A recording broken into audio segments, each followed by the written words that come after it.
Forming the past tense of regular comes to writing the past tense of verbs.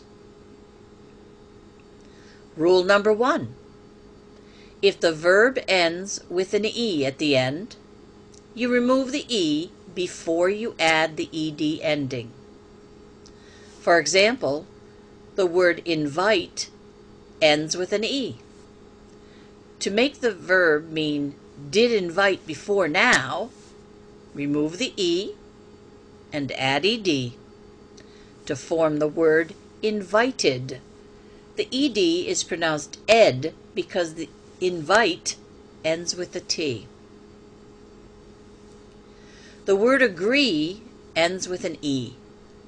To make the verb mean did agree before now, remove the E and add ED to form the word agreed.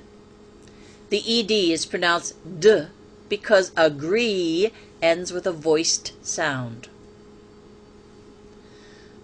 The word hope ends with an E.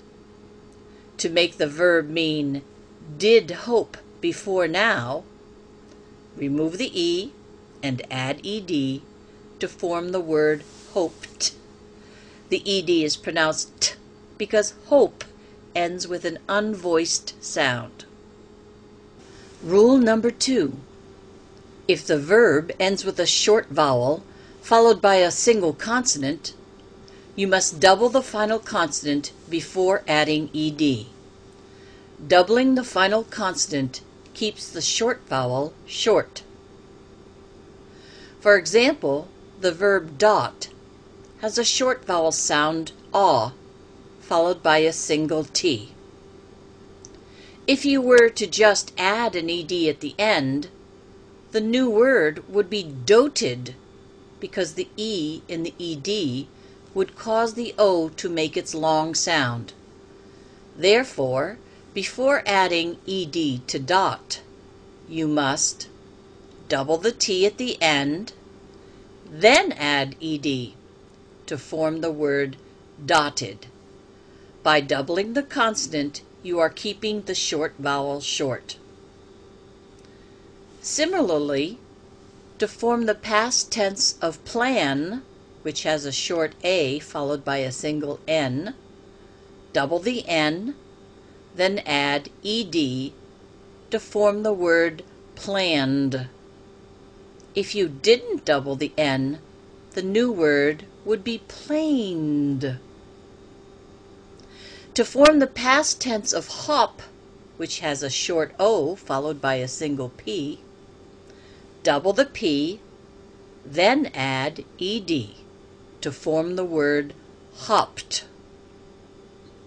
If you didn't double the P, the new word would be hoped.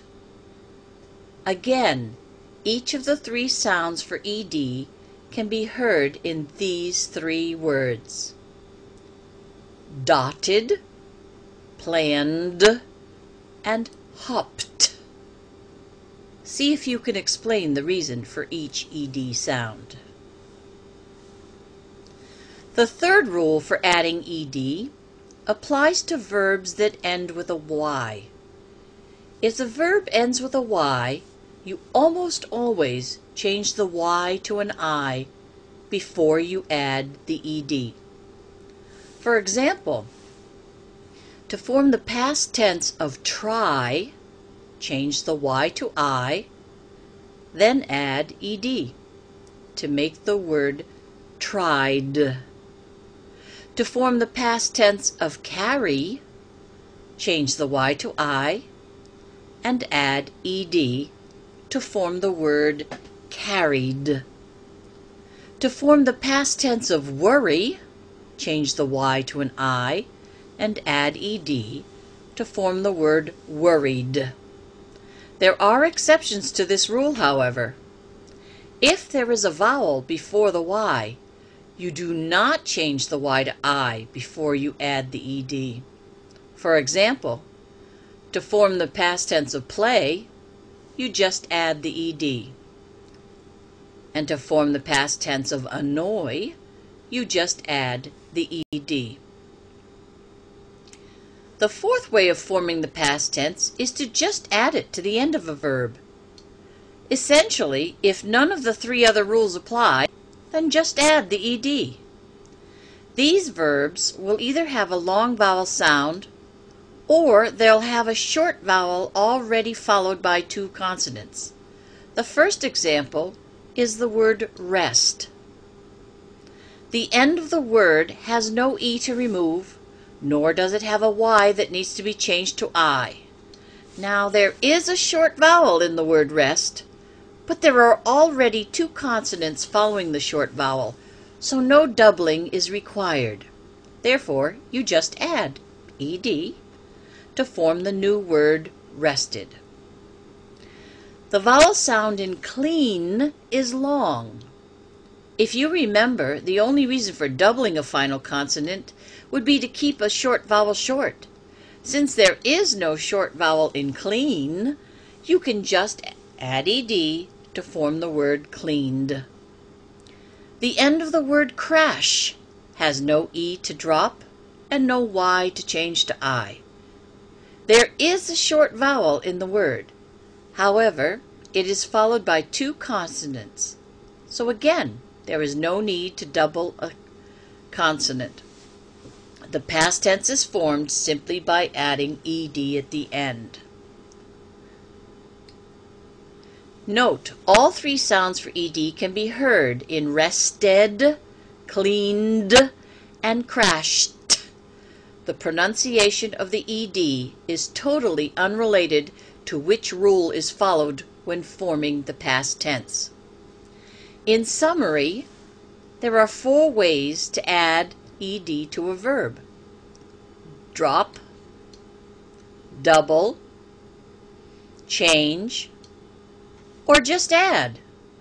Here are the four questions to ask yourself when you want to add ed to a verb. First, is there an E at the end of the verb? If so, then drop it before you add ed.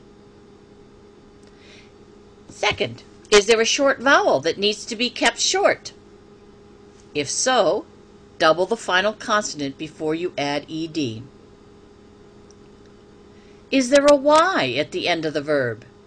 If so, change it to Y before you add ed. The only exception is when the Y comes after a vowel. Finally, if none of the other rules apply, just add the ed.